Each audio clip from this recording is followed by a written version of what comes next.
Okay, so we were talking about him putting the hay in the barn and having a cow. Yes, and he always had a big garden there. Uh-huh. So we always had lots of food. And did your dad do the gardening or your mom? Daddy did most of it. We had to water it by hand, you know. With buckets? Buckets of water. So you're packing that from the creek? No, from the spring on the hill. Yeah, oh wow, to water the plants. And did you put any, how did you keep, you didn't have anything to keep, you couldn't keep anything cold? Well, we put it, some of the things we'd keep in the well, the spring up on the hill. Mm-hmm. Just put it under the water to keep it cool? Yeah, or just set it in the water, you know, keep it cool. And anyway, when they were working on that place before we moved into it there, I was about 3 then, maybe almost 4, probably about 4. Maybe. This is the shop that they converted into a house? Yeah, that they were still working on. We hadn't moved out from the 3C camp yet. And anyway, so I wanted to go with Daddy over to that place where he's working. So he took me along. I can't remember if Peggy was there. I don't know if she was there or not, or if she stayed home with Mom. But anyway, I got tired and wanted to go home. So instead of telling Daddy I was going or anything, I just took off and walked home. And how far was it? Oh, about a half a mile on this old country road, you know. And you're 4? Mm-hmm. So how did they figure out you were gone and where you were? Pretty soon, I guess he got ready to come home or something, or decided he hadn't seen me for a while. Started calling me, no Mary Lou. He couldn't find me, and he must have been frantic because he had to go home and tell my mother I was gone. He lost you. But I got home just about the time he got there looking for me. So did you get in trouble? No, I was so little. They didn't say, maybe they told me don't ever do that again. I can't remember any consequences from it. I'm sure they were, my mother probably would have killed him if he came home and said he lost me. She would have missed you. So did you have friends then when you were little? Probably not, just except for your sisters, because No, there weren't any. The only friends we had was the neighbors, the Williamses, that owned the big farm where those houses were built. They had some kids. They had the grandkids. Their kids were all grown, and the grandkids were a couple years older than Peggy and me. So we spent a lot of time in the summer with them. And were there any foods when you were little you hated or loved? Peggy and I just hated spinach. Did she can it? Did she can it? Is that why you didn't like it? She probably bought cans of it in the store, but she never raised it and canned it. Oh. But it was awful. Yeah. That and peas. Canned peas. Oh, they were the 2 things I can remember I hated. And did she get them pretty often? Well, not really. Too much, often, huh? Often enough. Too often for me. And we had a bench and a long table and 2 benches that we sat on. And so when Daddy wasn't looking, we'd try to get the spinach off our plates and put it down on the floor under the bench so they would think we had eaten it. Mom wouldn't notice it till the next day if she's sweeping the floor. She'd just all this pile of spinach. Yeah. What did you like that you got to eat? Was it seasonal, or was there something she made, or? Oh, do you mean like desserts? Yeah, or foods. I mean, did you anything you really remember she made? Maybe a meal she made that you really? Fried chicken. She had that. We had that. We always had a bunch of chickens too, so we had lots of eggs, and milk and cream and butter. You know, we made butter. And I know she didn't milk the cow. No, and she wouldn't let Daddy teach us how. She said that just wasn't what we were raised to be. Milkmaids. Yeah, I knew that was handy when I got a cow and asked you how to do the milk, and you said, I have no clue. That's funny. So when you were little, did you have to wear dresses all the time? No, we didn't. Mom put us in long pants even back then, which I hated, and I wanted to wear a dress all the time. But the only time I could wear a dress was to go to school or Sunday school. And so did you start school out there in Cheshire? Mm-hmm. And how many grades did you go to there? We left there when I think we left around in March or April, and I was in the 4th grade then. And you moved to where? We moved into Springfield, right in town. We rented a house there and then Mom and Daddy started looking for a place to buy. So we stayed there, well, until school, we've enrolled in school there, but there's just a few months left to go to school. And then we... So what made him move into town? Well, because Daddy finally got a job. After we moved to to Cheshire, and that other job with the Forest Service ended. And probably by then, us kids were in school, Mama thought it was time to stop moving around. So he left the Forest Service and went to work in the woods. I remember he was a logger for a while, cutting down trees. And those were the days where they had those big crosscut saws, and they, and those trees were huge, like that. Wow. And so Daddy worked at that. And then he finally got a job in the mill in Springfield. So then we started, of course, we'd already moved. Well, then we moved to Springfield because he was working at the mill. So no more cow, chickens. Well, yes, he rented a little spot to keep his cow within walking distance of where we lived in Springfield. Oh. And we had our chickens too. Yeah. So you still had food at least to... Yeah. And was it past then where you didn't have vouchers anymore and you could buy what you wanted to buy? No, it was still that way. How many years do you think that went on? Well, I think it started in about 41, and I think it was probably 45 before that started or stopped. Wow. About the end of the war.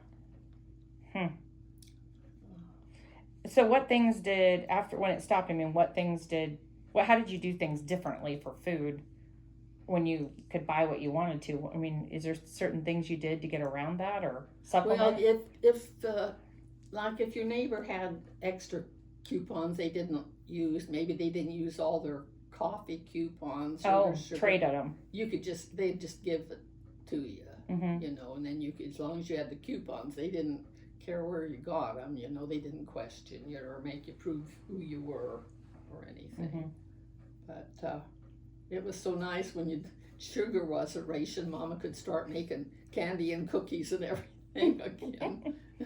So about 4 years though of not having much of that, huh? Yeah. When you were little? Yeah, and then you couldn't buy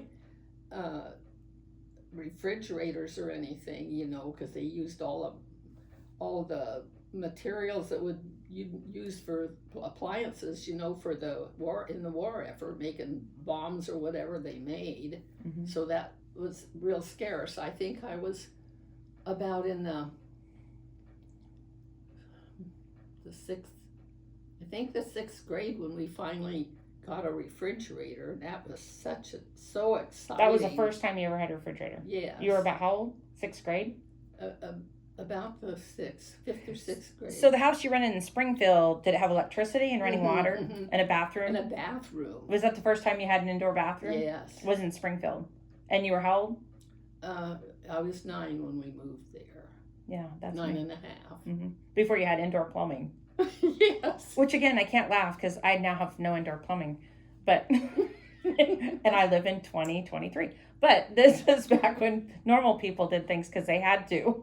Right. So you didn't have a fridge, but you had, and then was there still a wood stove to cook on in Springfield? Mm-hmm. Everybody used a wood stove pretty much. Well, a lot of people by then had electric stoves or gas stoves. Mm-hmm. And you had electricity. So. But Mom loved her wood stove. She finally, when Aunt Dorothy got married, before Dorothy got married, she went to work for this appliance store in Springfield, and she bought Mama an electric stove. Well, Mom never really liked that electric stove. Did she learn to cook on it? Yeah, but she didn't like it. She loved her old wood stove, and then when Dorothy got married, she and her husband Bob bought this place and needed a stove. And your mom gave it to her. So she loaned her the stove. Did she get a wood stove back then? She never got it back. And I think she never quite forgave Dorothy for... Because she never got her wood stove back? No. And then they were so big and heavy, Yeah, you can't just move them around. No, you can't. Anyway, she never got her stove back. Oh, that's sad. And she always loved that stove.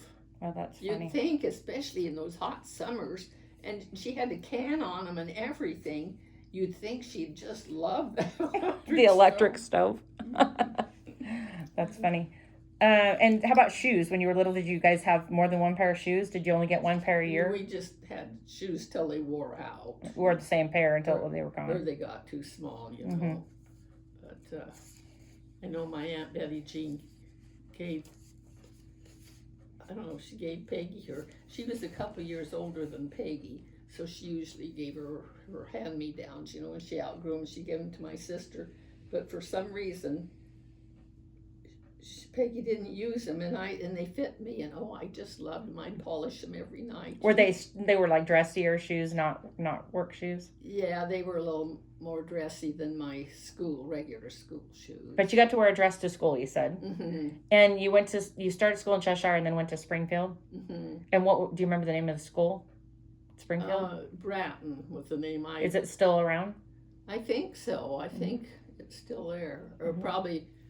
I don't know if it's exactly the same school, but how they remodel them or redo them or something. And you went there till you were how old? What grade? Well, we just finished the 4th grade. I finished the 4th grade there, and then that summer we moved to East Springfield because they found a place to buy. My folks did. And was it a house in town or was it land? No, it was way out in 3 miles from town. Out of Springfield. East of Springfield. Do you remember the address or 52nd Street. In Springfield. And how many acres was it, or? Like a half. Well, maybe it was an acre. Enough room for the cow and the chickens. No, in back of our place there was a great big empty field. They eventually put one of those outside movie screens. You know, it had a movie theater there. Next door to your house? Well, in the back. Oh, could you see it from your place? Well, Dorothy and my cousin Ellen and Harold, her brother, when they came to visit, and I don't know if her friend Joanne Chapman was with them too, but they'd all sneak over there, take blankets and sneak over there, and they would watch the movies, you know, and take that thing off that you listened with. And well, they'd sneak in and watch. Finally, they got caught and they had to run out real fast. But anyway, how come you weren't going with them? Oh, I don't know. They were younger than me. I didn't run around with them.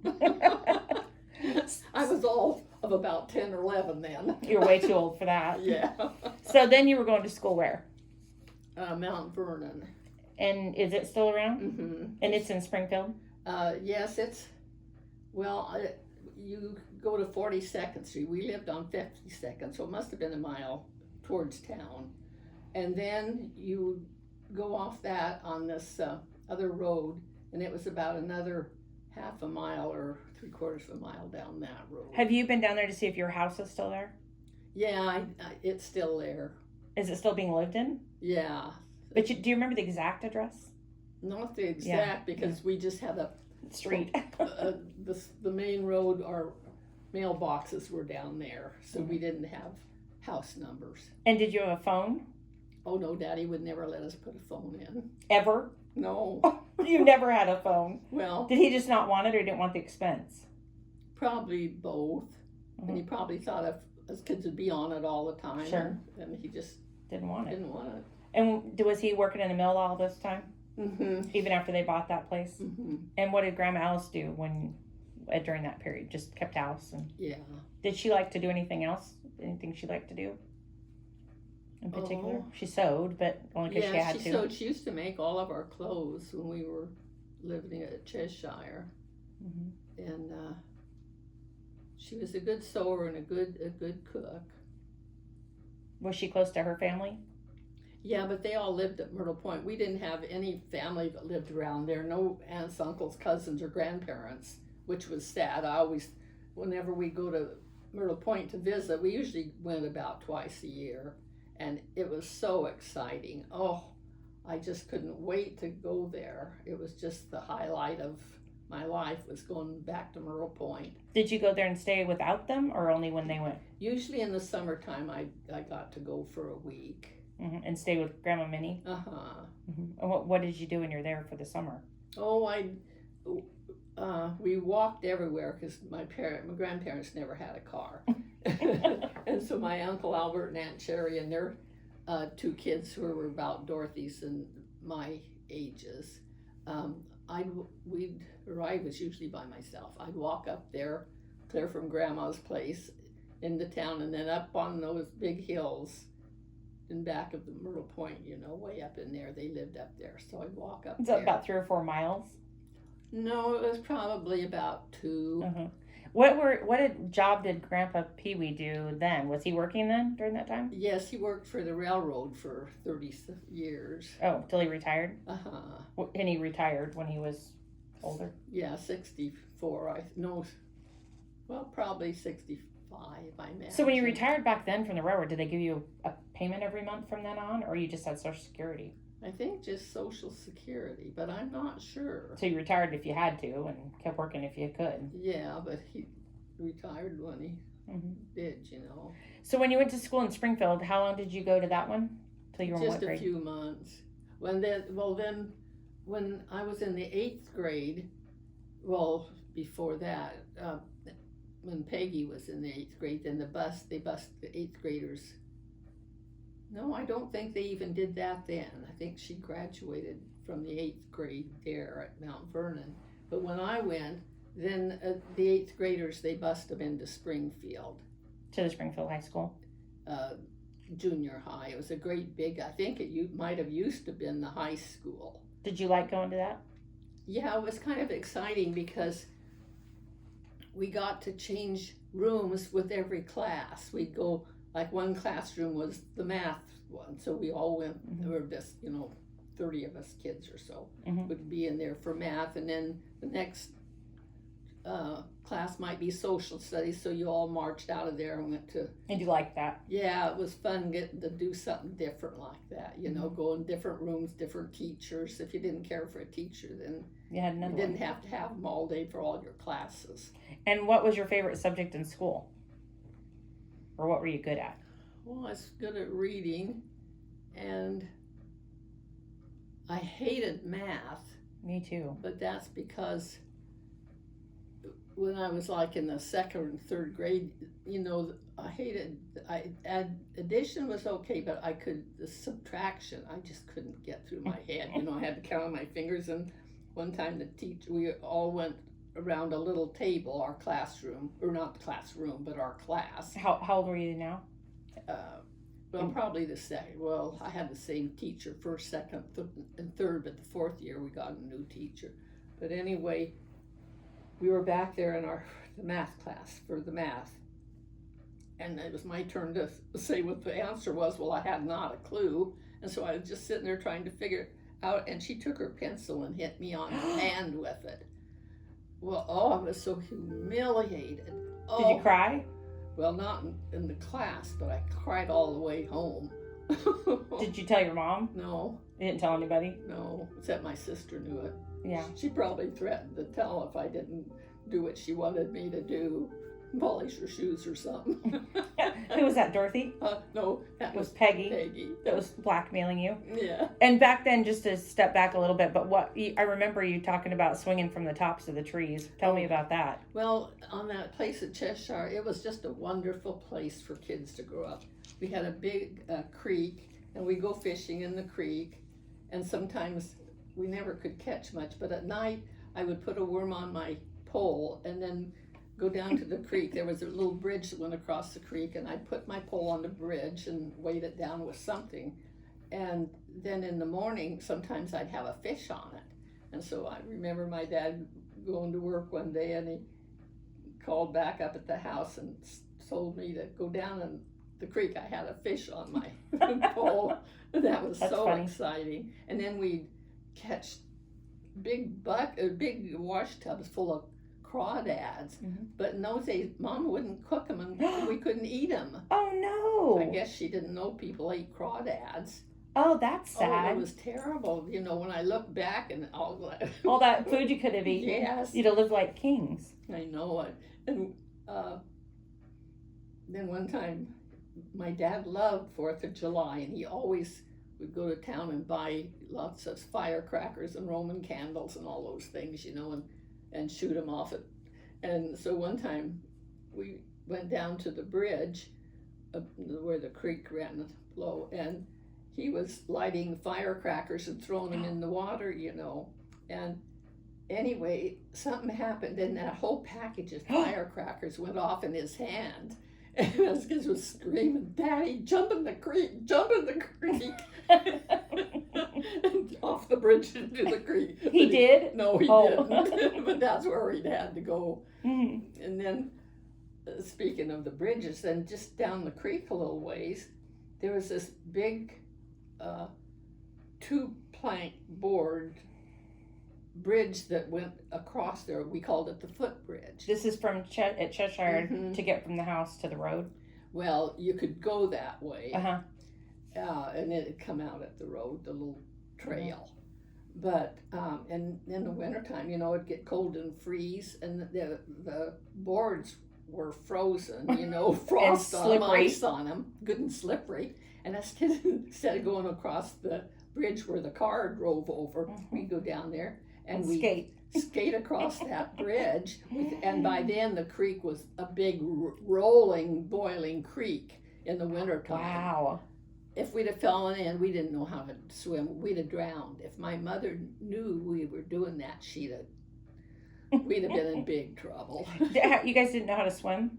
How old were you when you learned how to swim? Oh, I think the closest I ever came to swimming, my class in high school, I think I was a junior or senior then, we went to for a senior day or something, we went to this park. It was called Benton Lane. It was out of Eugene, kind of towards Junction City. They had a big roller skating rink and some of these ride things, and you went swimming in that? Yeah, and my PE teacher was there. Was that a swimming pool? And so she saw me trying to swim, so she gave me a few lessons, and that really helped. Just a couple of lessons helped. Right, that day, not more. But I never was a good swimmer because we never were around a place we could learn, and the creek was never deep enough to really swim in. Do you think your parents knew how to swim? I don't know if Daddy did or not. He probably did because they had a big river running through their place at Myrtle Point. But maybe your mom didn't, maybe. Yeah, she might not have. And that's, you always made sure all of us kids had swimming lessons. Yeah. Just because of that? Yeah, I just thought every kid should learn to swim, especially when we always were around the water, and lakes, and we lived, they had that, what was that lake called west of Cheshire? Oh dear, I can't remember it right now. But anyway, we'd go there sometimes for picnics, like for 4th of July. With your family? Daddy'd take us and we'd all go swimming. And because we all loved the water, but we just never swam. Gee, that's kind of scary. It was. So when you're in high school and you're in Springfield, did you do any clubs or special activities or? Well, I was on the tumbling team I think I got on that when I was a sophomore. So what did you wear when you were in the tumbling team? Well, we had little short outfits, real cute outfits, and with like a dress and shorts or something. Yeah, a little skirt with shorts, built in skirts. Yeah, something like that. And did they perform for the school? Or? In the half of football. Yeah, the games, like well, if it was football, we did it outside, but it was mainly for basketball. Oh, we'd perform in front of everybody at the half game. And how long did you do that? Several years, I think 3 years. I don't remember seeing any pictures of that. Didn't have any pictures. I had one that was in a school, one of the school brochures or something. Oh, that's neat. And did you do any other school activities? I was in the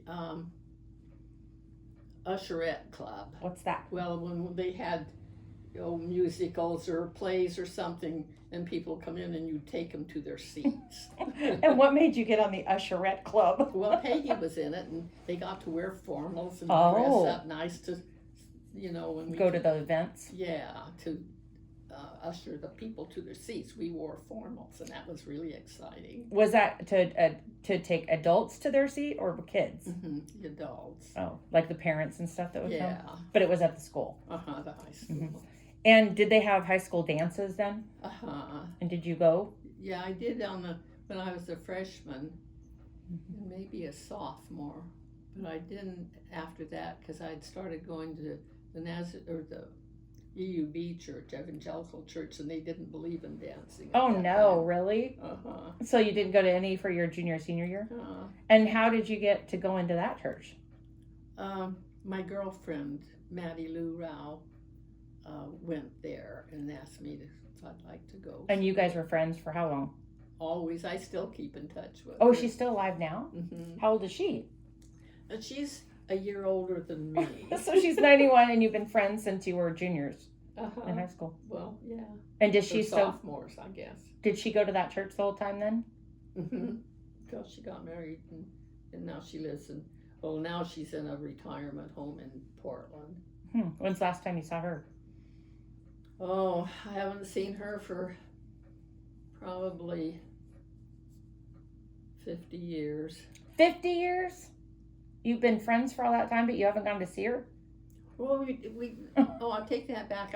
We did meet in Eugene or Cottage Grove one time for lunch. She came down from Portland, and I came down. You live 2.5 hours apart.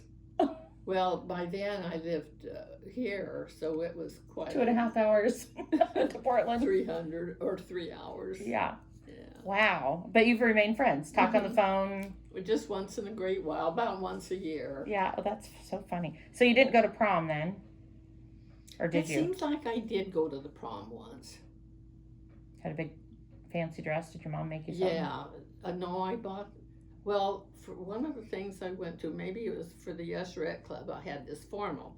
So then this one boy asked me to go to the prom at, he used to go to school up at Blue River, way up the Mackenzie. So he asked me to go to prom up there one time. I guess it was called a prom anyway, a school dance. So I went to that. And how old are you then? I think I was 16 or 15. That was before the church incident, or? So when you started going there, were you the only one in your family that went? Mm-hmm. So nobody else went, just you, and you kept going Mm-hmm. and liked it?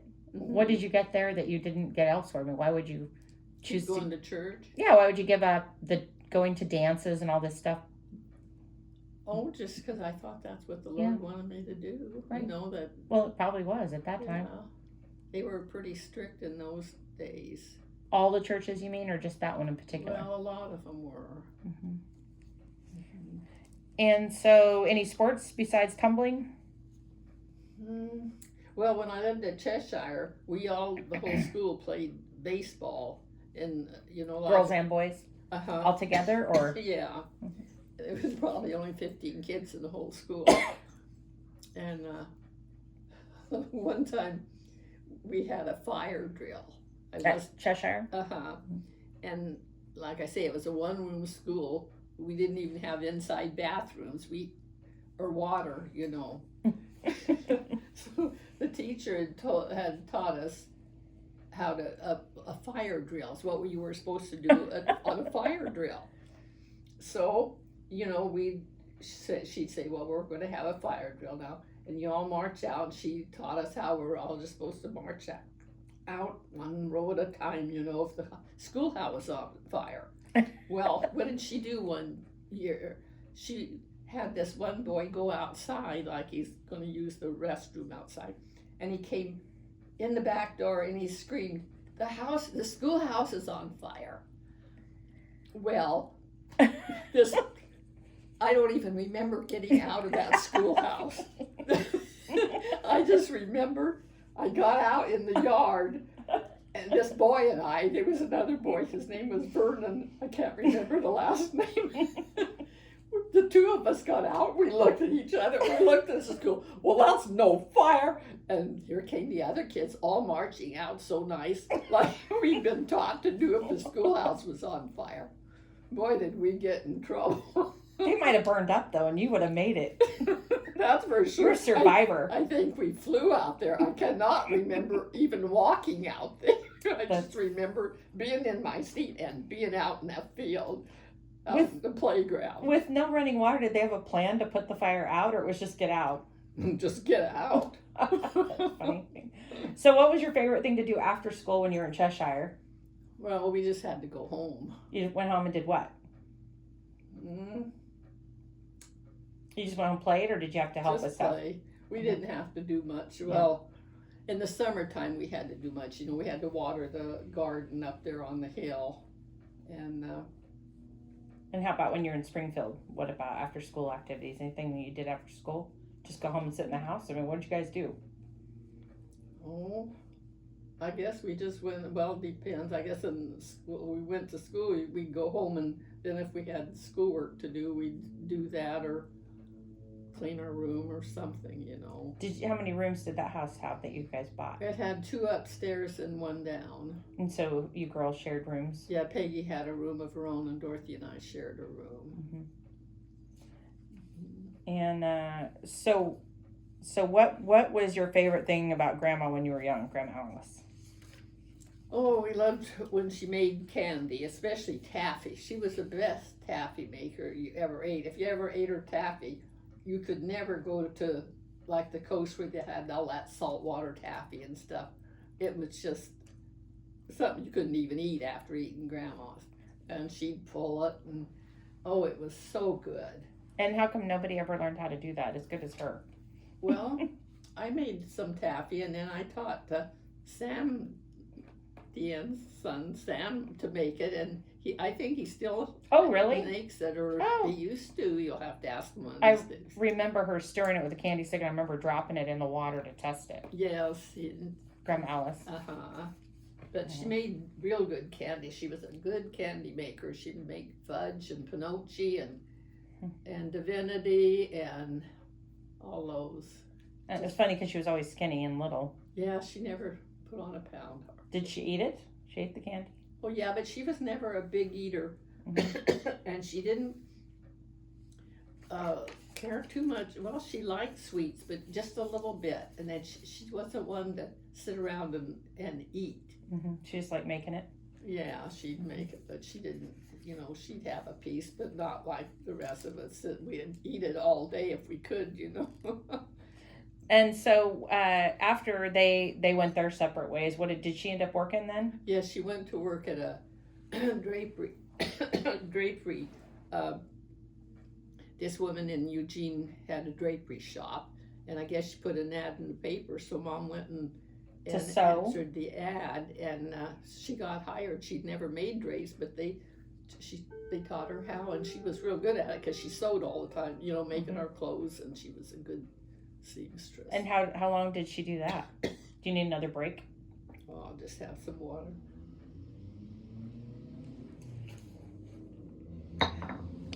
Now, how long did she do that? Did she stay there in Springfield and make drapes? Yeah. And how long did she live there and do that? Oh, until she retired. She had one job there with them? And... Well, no, she worked for that lady. Mrs. Mellon was her name.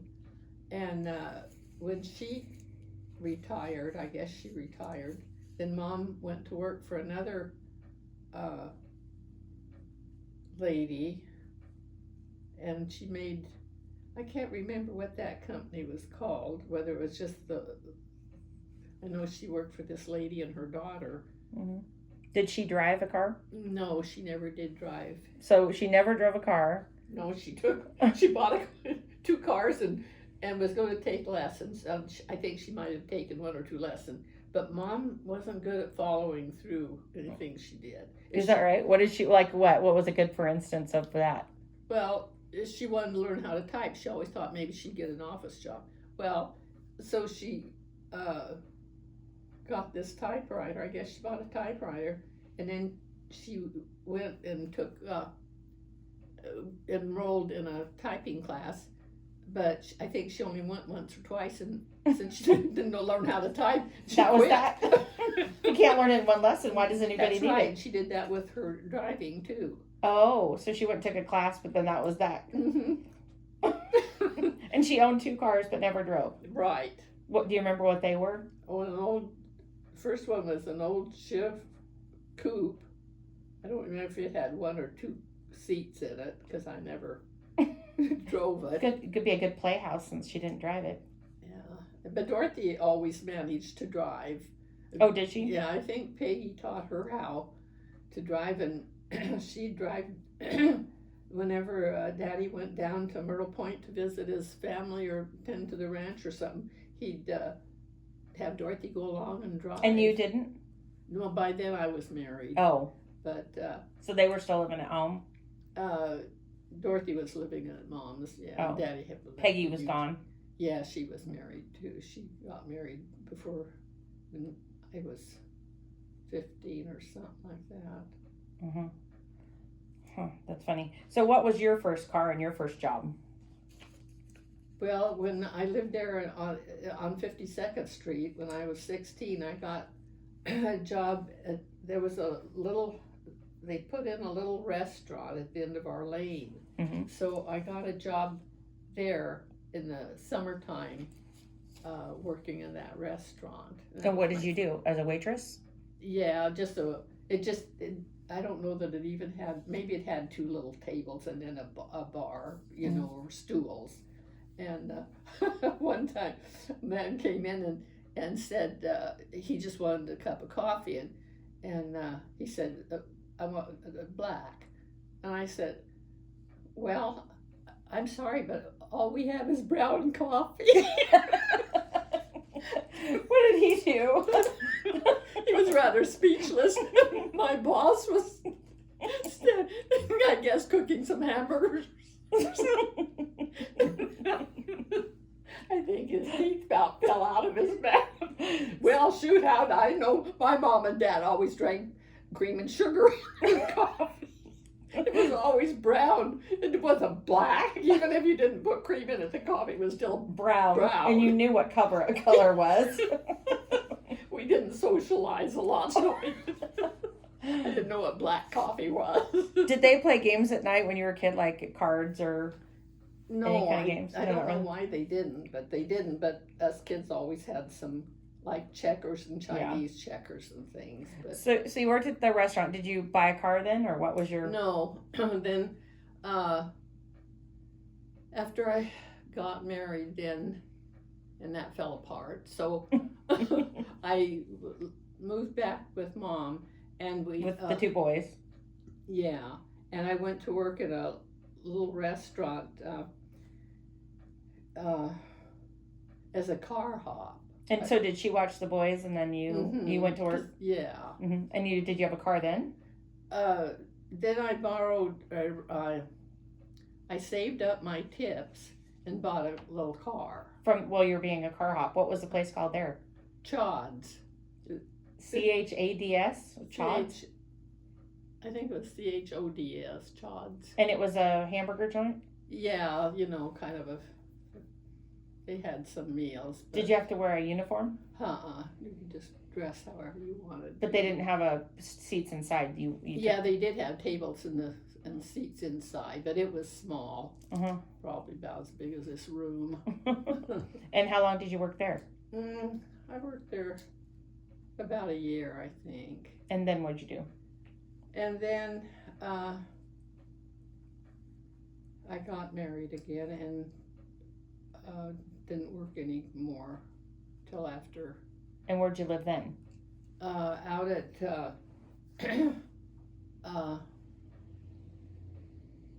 what's that little town? Cresswell? No. Let's see. I want to say Dexter, but that's not it. Pleasant Hill? It's kind of between Pleasant Hill and Springfield. Okay. It was. I know what you mean too, and I can't remember what it's called either. There's a back road that goes across there. Well, anyway, so you lived there for how long? A couple of years. And and you didn't have a car, or you did? Yeah, I had a car then. But you just stayed home, took care of kids. Yeah.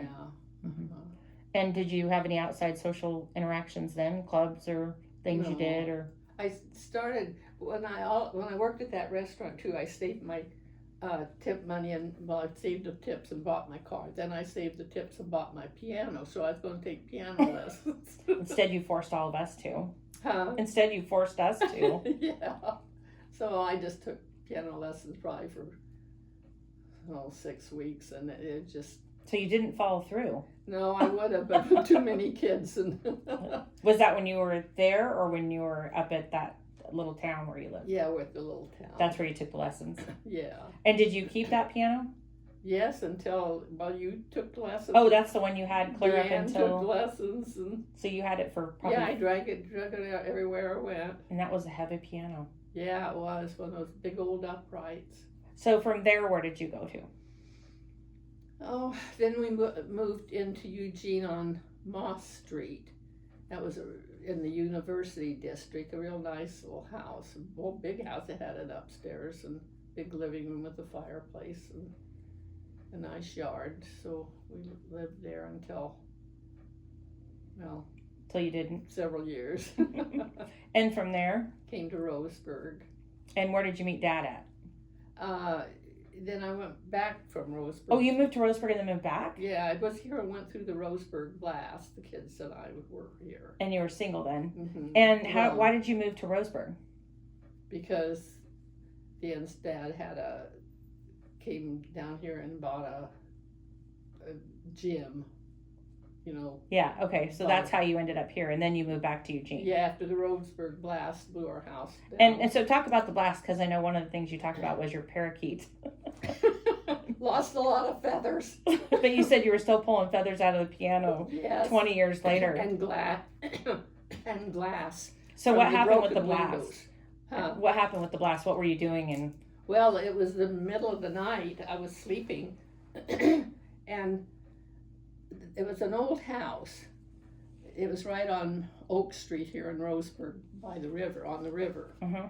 And anyway, so you had Kirk and Grant, Deanne, and how old were they? Kirk was about 6, and Grant was, Kirk must have been 7 then. Grant was about 5, and Deanne was 2.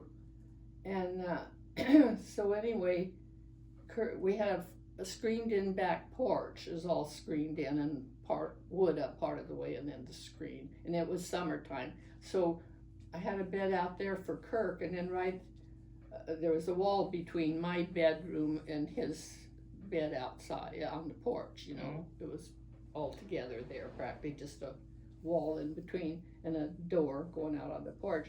So anyway, all these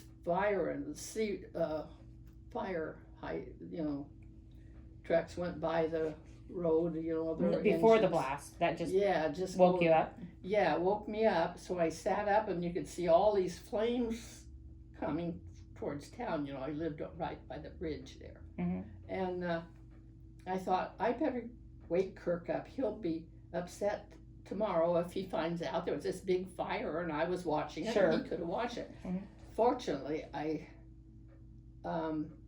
had just gotten up and was in the doorway going from my room to his. To wake him up. And that blast went off. And he was out there?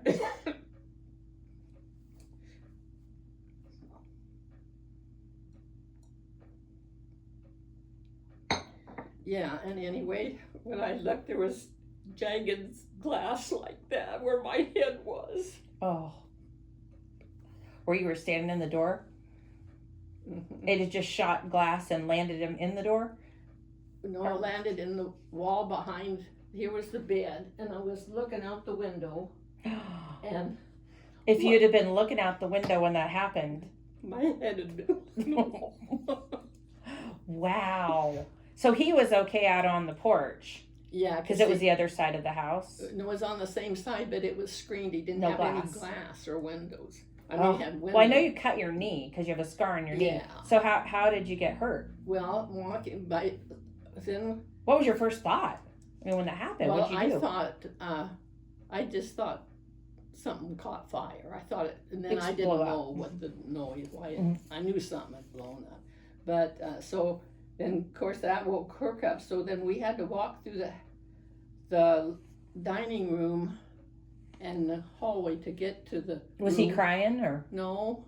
And then Grant and Deanne was in that bedroom out there, off the living room in the hallway.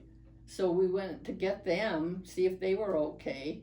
And that night when Grant went to bed, that's when all the kids were getting those butch haircuts, Mm-hmm. and you'd put this butch wax on your hair to make your hair stand up.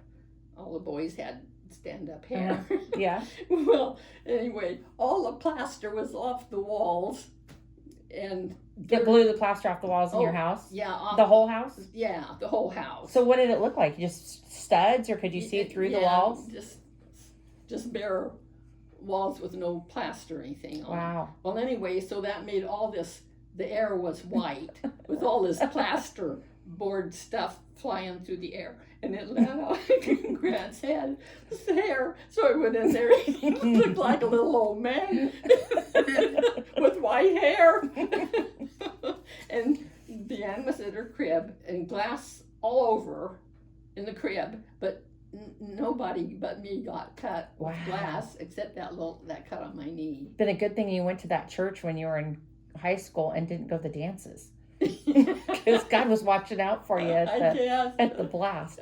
Oh, that's amazing. So nobody got hurt but you. Mm-hmm. And did you fall, or how did you? No, I just guess there was something jagged sticking out, and or maybe it flew across the room and hit it, or. Yes, I mean it happened from when I was walking through the house to get to Deanne. Anyway. So you got all the kids, and you didn't have any other pets, just the bird? Mm-hmm, and was it in a cage? Uh-huh. And was that your bird, or the kids, or?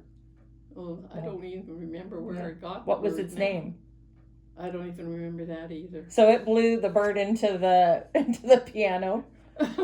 Well, feathers. I don't even remember the bird. It must have got killed, because I don't remember it being anywhere after that. And so did you leave right that minute to go somewhere else? Well, then about the time I got the kids and we got outside, then James, my Larry James and Kirk's friend, James has lived next door to us in that great big house. So they were similar ages to your kids? Yeah, they were. Larry was a year older than Kirk, and Melvin was a couple years older than Kirk. Mm-hmm. So they came straggling over because they couldn't find their car keys. They couldn't get in their car to leave. So they came over, and we all got in. There were 3 kids, the 2 of them, and me and the 3 kids got in my car, and we went across the bridge because we wanted out of there because you didn't know what was wrong. No, and right across the street were these huge, tall gas tanks or oil tanks or something, and we were afraid they might blow up. So we were so anxious to get out of there. They didn't have any pets, just all you kids. Yeah. So everybody piled in your car and went across the river? Yeah, we went on the, across from the high school. So you had to go across the river, though, from Oak Street to get over towards the high school. Mm-hmm. Uh-huh. Beyond the high school. Then on the left-hand side, I don't know what's up there now. It's close to that pizza parlor and stuff. Was I-5 there then? Yeah, they were building that, and I think it was... So you went on the other side of I-5 or on this? Yeah, right on the other side of I-5. Her Cordelia's parents lived up there. So you went to their house? Yeah. All of you? Uh-huh. And what time of night do you think it was? Oh, it must have been around midnight or something. And where were you working when that happened? I wasn't working. You were just living there? Yeah, I'm taking care of the kids. Yeah. Yeah.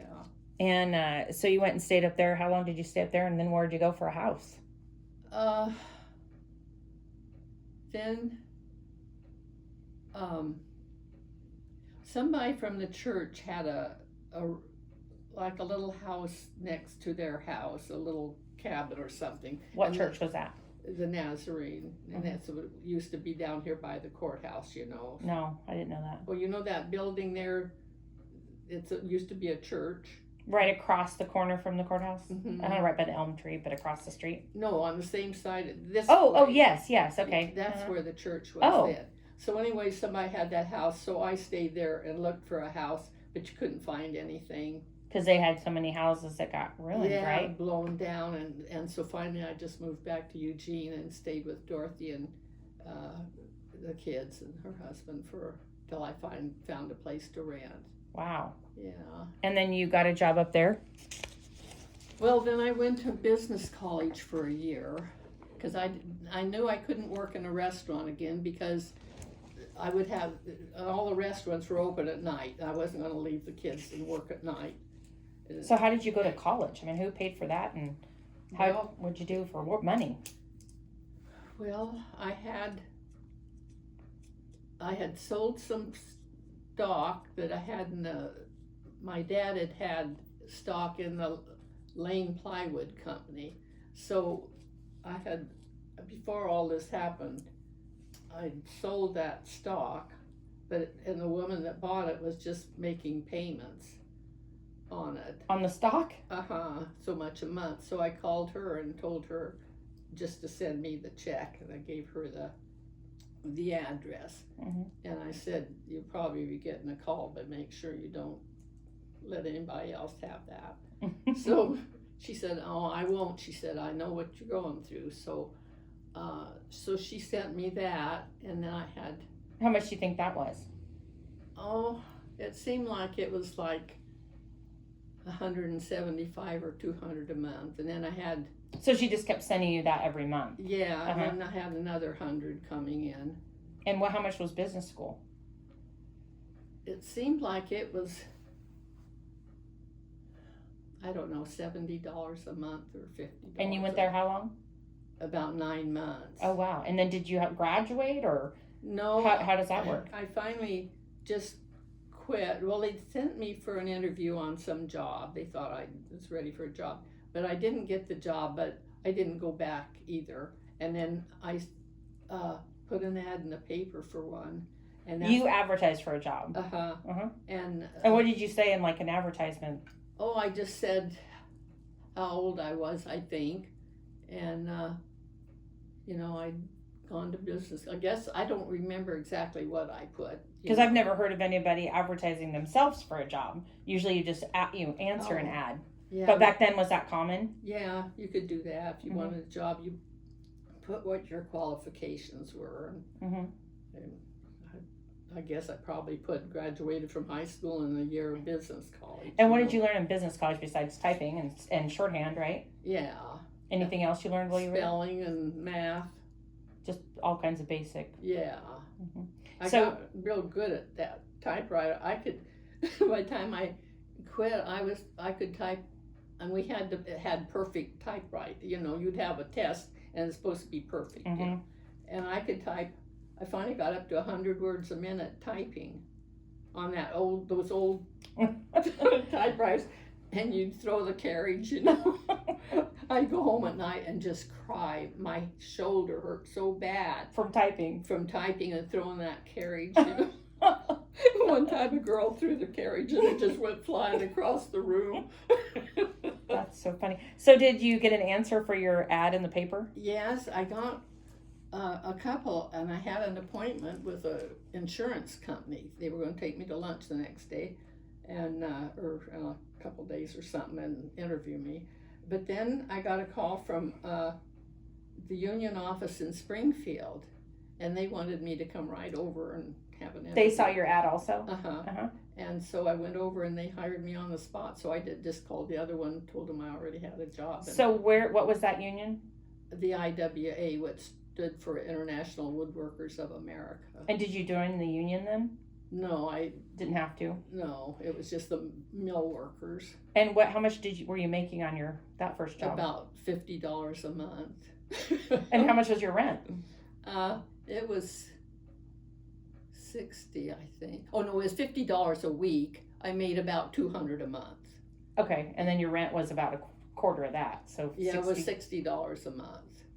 And did you had running water, indoor bathroom, yeah, fridge, right. stove? You had all the conveniences, right? And you kept renting then? Well, no, I lived there until I decided to buy a house on your own. Yeah.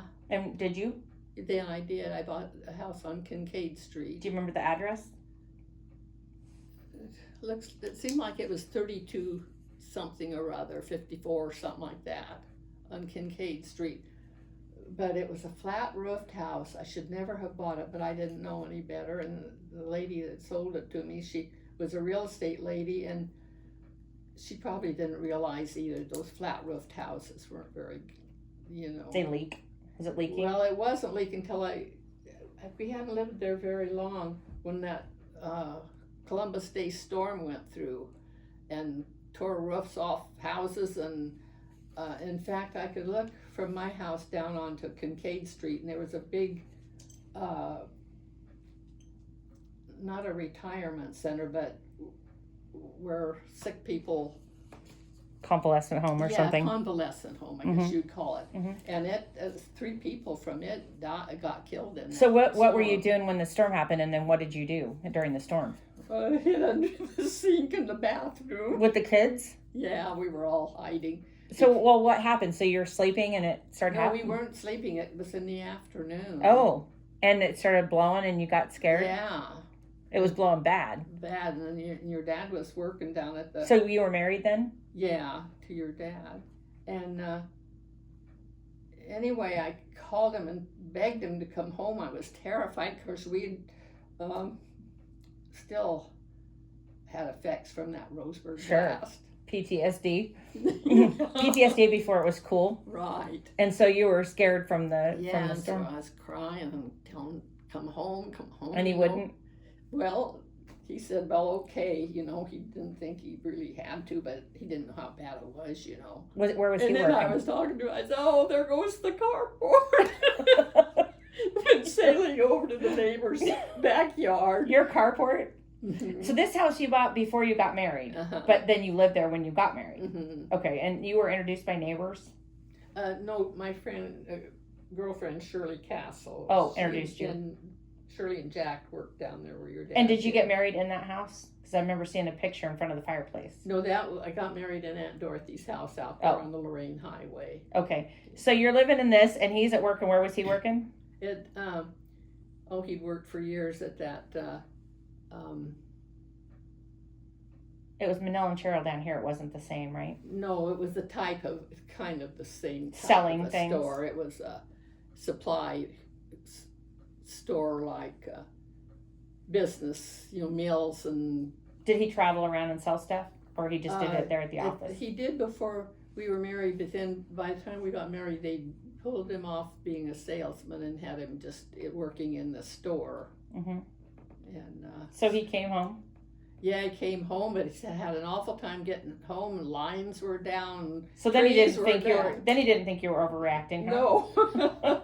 It just wasn't as bad, probably where he was at when he started. Maybe. Yeah, or it was kind of on the back street. Yeah. They probably didn't have everything crashing down like we had. So he realized you weren't just kidding around. Yeah. And you guys were hiding under the sink? Yeah. And where? In the bathroom. Or were the kids terrified? Yeah. Everybody was scared? Was there big trees around your house? No, there weren't any big weren't trees, worried about fortunately, but we thought the whole house was going to blow away, Did it break any of your windows, or? No, just tore the roof off. Oh, it did? Tore the whole roof off? Well, bad enough. I mean, you couldn't just look up and see the sky. But you could hear it. Yeah, and we had to have a new roof put on there. Wow. Unfortunately, my insurance paid for it. It did? Yeah. Wow, with all that damage, it's surprising that they even... Yeah. So that scared you pretty good, huh? Yeah. So did he get home before the roof started blowing off? I don't know. Did he hide under the sink with you? No, I don't think so. Probably about the time he got home, I imagine it was about over with. How long did it last? I really can't remember. So by dark, though, it was over? Yeah. Well, that's good. It's always worse at dark. Yeah. And so you guys stayed there, though? Yeah, until he, he didn't like that place anymore he was working at. And he just wanted to change. And then he'd complain about it a lot, and rather than complain, I like to do something about it, Me too. But he never did. wasn't Proactive. he didn't like changes. You know, he wanted to make them, but he was always leery of it. You know, Mhm. just. And so one time I put an ad in the paper. Without telling him? Yes. I always wanted to move to Bend. So, so I put an ad in the paper and put his qualifications. And so one day I went to town for something and he was home. I don't know if it was the weekend or what, but he was in the house. And I got home. He said, "Did you put an ad in the paper for me a job?" Me? What makes you say that? He said, "Well, I got this phone call from Bend." And what did he do about it? Well, I guess he called them. I don't remember him going over for an interview, but he called them. But anyway, he didn't take the job because it was strictly on a commission. Oh, yeah. You know, and those kind of jobs, unless you're a really hotshot salesman. And so how long did he stay there doing the job he hated? oh, he worked there for years, but then not too long after, let's see, I think, well, it was 64 when we moved down here, so it must have been 3 years later we moved down here. And because the company worked for all those years, we're putting in a store down here. Oh, what you don't remember what it was called? You said it was like Manel and Cheryl, though. Yeah, it was a mill supply house. Mm-hmm. Yeah, doesn't matter what you call it. And then you know where the news review down here now is? Mm-hmm. Well, they put in an office down there in that area from Eugene, and they hired, what was his name? Woody Wilson. That lived here. I don't know what he did before, but they hired him as manager, and then Gene as assistant manager for that store down here. Well, they just had it for a couple of years, and it just didn't take off. And so then they closed it down and wanted us to move back to Eugene. Well, I didn't want to go back to Eugene, and I had a good job by then. Working for the union down here? Down here, the Lumber and Sawmill Workers Union. Mm-hmm. So anyway, he just decided they said they'd move us back up there. So I said, well, I didn't want to go, but then we started looking for a house up there and decided we have to go back. But then this friend of ours told us about a job being open at Douglas County Lumber Company in the office, being a purchasing agent. Well, Gene had done that in that business he worked for in Eugene. Mm-hmm. I guess he was a purchasing agent there. Mm-hmm. So anyway, he got hired there, which was a real good job. Mm-hmm. And then he stayed there until they finally closed down. So he retired from there? No. Oh no, he got a job selling something for the car. No, it was out of Eugene. I mean, out of Portland. Chrome. Chrome. But anyway, he didn't have. Your dad was a real good talker, but he wasn't a good salesman. Mm-mm. So, in between some of those jobs, one of his friends got him a job trying to sell cars down here. Oh no! His wife told me he was the only person they ever hired that could never sell a car. He never sold a car, and I think he was there for a month, and he finally gave that up. Oh, that's funny. But anyway, he finally, I don't know how he heard about this job, but it was from Portland, and they furnished him a truck and everything, pickup, and he'd call on all these businesses that use big, heavy equipment stuff, to run their business. Precision equipment. Yeah, well, that's the one he worked for. Yeah, Precision I remember now. Oh, good. When you said that equipment. Yeah. So anyway, he'd call on people from Klamath Falls and Weed, California, and the coast, and Portland, all around. He'd call on them. Well, see, he didn't have to sell on those on that Just job. see what they needed. Just see what they'd call him. So he knew they needed something, or we need this. So he'd go over and pick up whatever big piece of equipment wouldn't run anymore, and he'd haul it then to Portland, and they'd fix it, and then he'd haul it back over there. Mm-hmm. And he liked that. Yeah, he loved that job. Was that his favorite job? Yes, it was. He really liked it because he worked on his own, and he had the pickup, and he loved talking to all those people. And that's funny. So, what was your favorite job? I didn't really have a favorite job. I just worked because I had to. I remember you dreading Monday on Friday afternoon. You would start dreading Monday having to go back to work on Friday afternoon. Oh, I really didn't mind my jobs. I liked all my jobs, but it was just nice being just a home. job. Yeah. And so you worked all the time until you retired, right? Yes, and I worked down here for, in the Lumber and Sawmill Workers Union until you were in that school, the Nazarene Church School, and we had to put in a day a week volunteer in the classroom. So I decided to quit that job so I could volunteer a day. Sounds like you were using me as an excuse. No, I really liked my job. And then after I worked there at the school, but I got on part-time at Mercy Hospital doing microfilming. Mm-hmm. And so I could be home. I could still have that one day off to work at the school and do that too. So then I worked there until they closed down the business office and sent everything to Portland. Oh, at Mercy? Mm-hmm. Mm-hmm. So then I didn't work for a while. Just drew my unemployment. Well, you were diligently looking for a job. Yeah. Then I finally went to work at the courthouse down in the microfilm and archives. And I liked that job real well, too. And the people were all nice. And you still have friends from that? No, I think they've all died off. Barbara and... Oh, yeah. Friends you met Dilly, there. Yeah. Dilly, you still walk with. And so then, how old were you when you retired? 62. So you've had 72, 82. 82. You've had 27 years being retired, doing what you wanted to do. From 94 to 2023. 94, yeah. In fact, it'd be 30 years next year. Well, see, right? But I retired at the 1st of January 95 is when I retired. So in a little over a year and a half or so, you'll have been retired 30 years. Yeah. Which is kind of fun. Because then you got to do some of the things you wanted to do. Yeah. And so what did you like to do when you weren't working? What's your favorite things to do?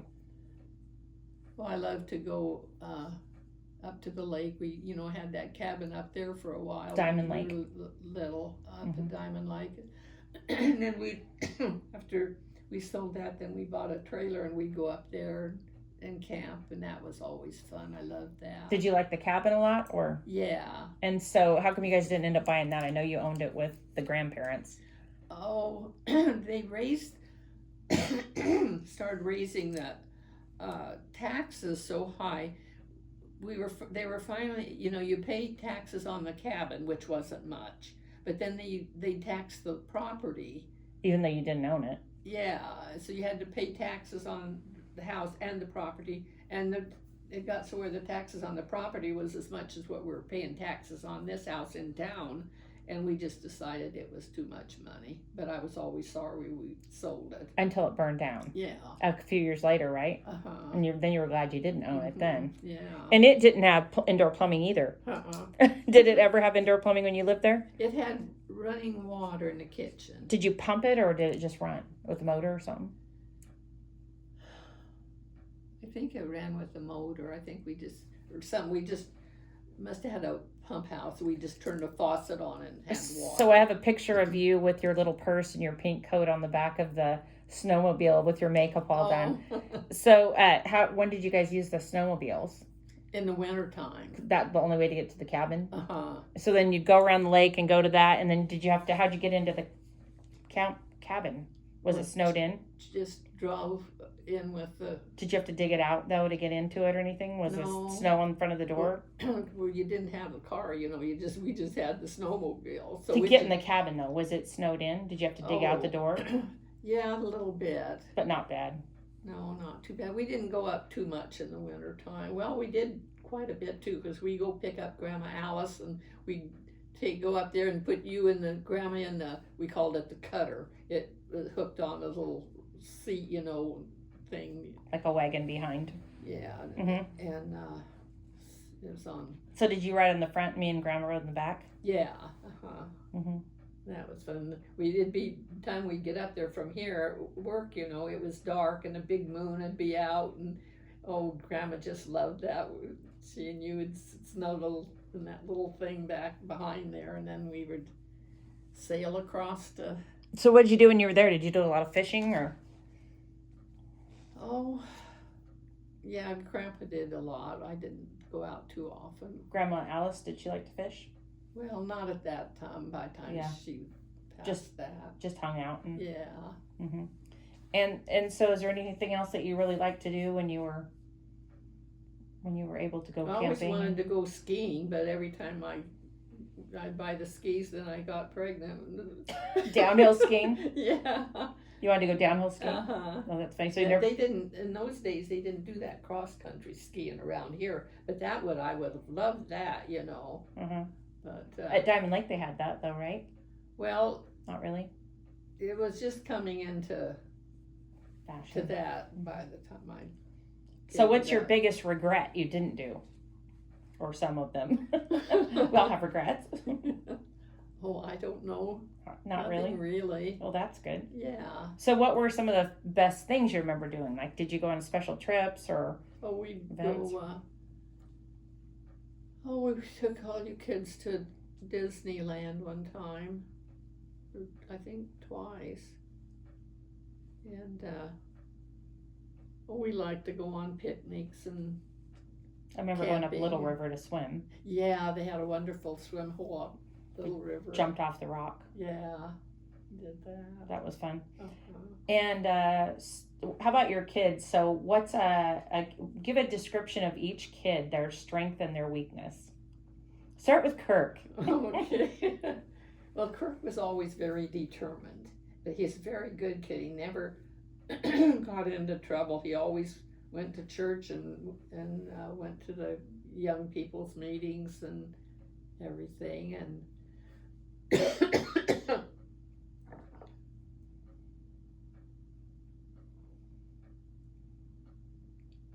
he was very family oriented.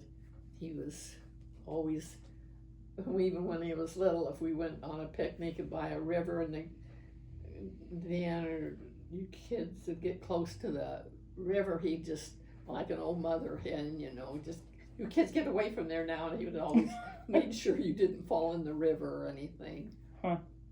And he was so good with Grant, he'd take him, you know, Kirk had a car by the time he was in, I think, a senior, and he'd always take Grant wherever he went, you know, and never minded taking his little brother with him. He enjoyed having him. And then he took me when I was little. Yeah, and then he'd take you to the horses, and yeah, I think that's where you got so interested in all the horses. For sure. And how about Grant? What was he like?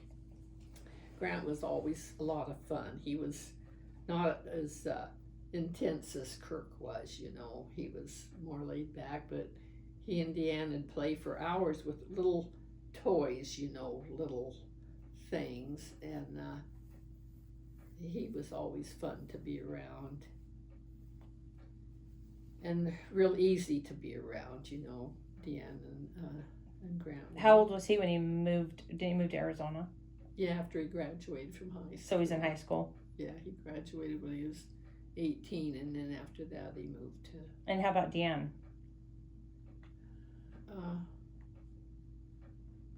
Well, she graduated from Umpqua. But what was she like when she was little? Oh, she was real easy to get along with, too. Just real easy. And what did she like to do, or or not like Well, to she do it? liked to read. She was quite studious. She got real good grades, and so did you. Grant had a trouble in school with. As I look back, I think he had kind of a dyslexia. Dyslexia? Uh-huh. Yeah, so does John, yeah.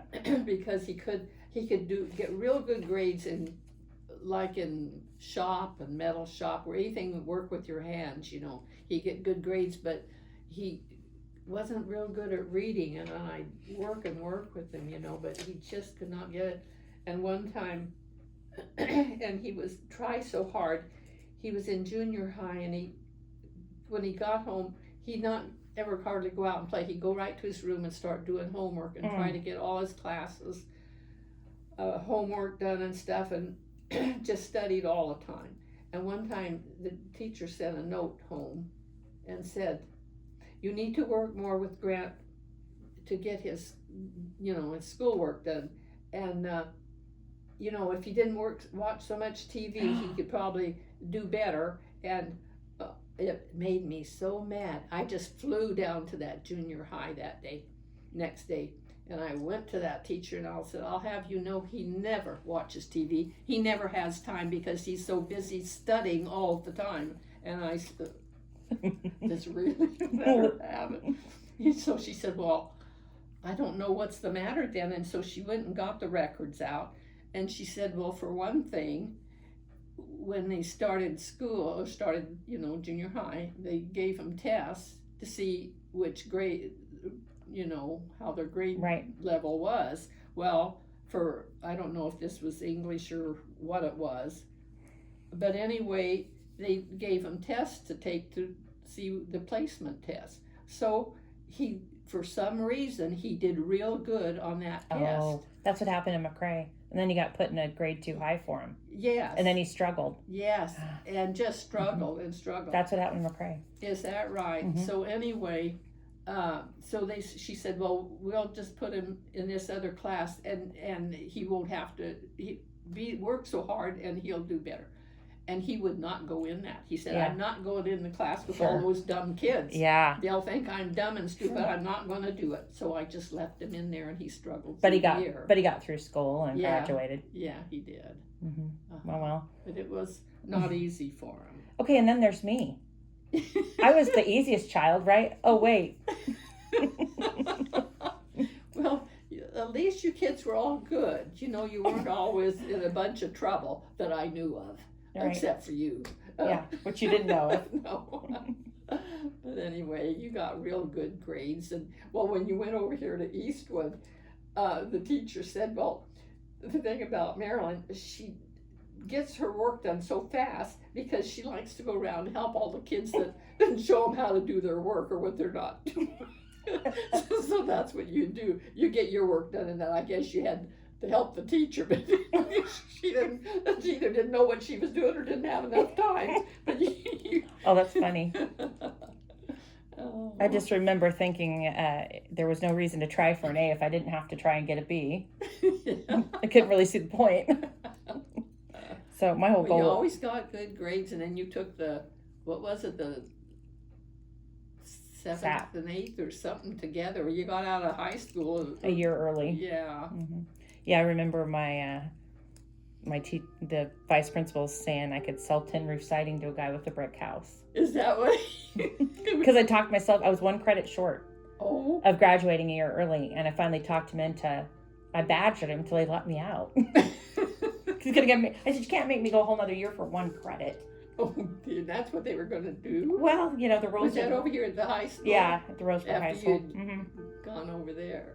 Of course, we spent more time skipping than I did going, but that was me. I didn't ever say anything about that either. Because I got my work done. So I passed the test and got the work done. I couldn't see any reason to be there. Oh, but dear. Anyway, so what do you do now that you've been retired, and what do you like to do now? Well, I read a lot. I don't watch much television. The ads are so distracting. They have more ads on than they do of the program you're watching. By the time they get back to that, you've forgotten what you're watching.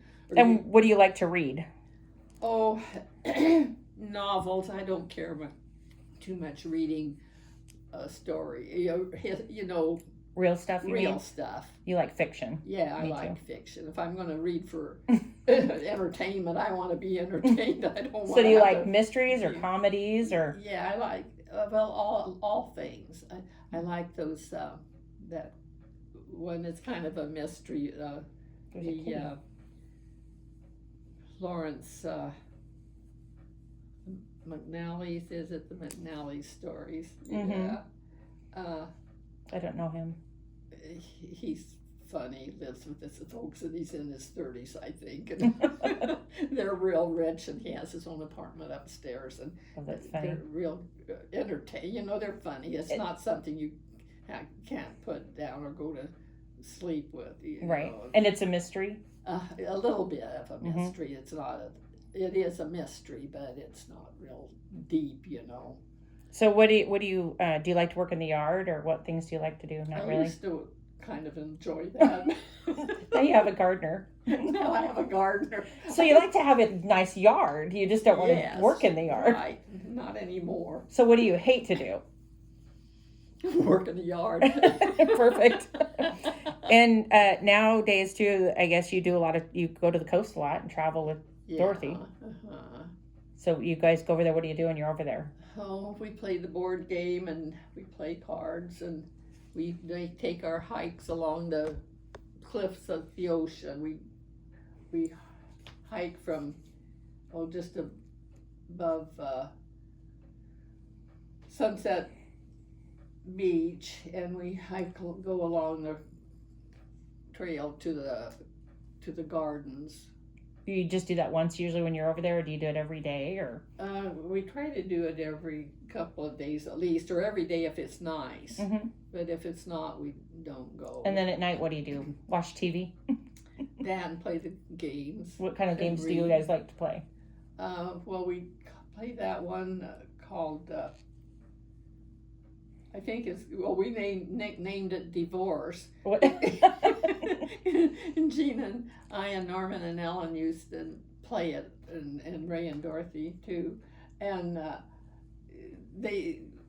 people would get so mad because you had to get all your men in it. Anyway, it's just a nail biter game. It's a card game, or?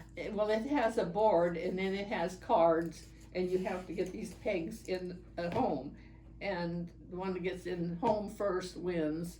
But you can get put back, and then that makes people mad.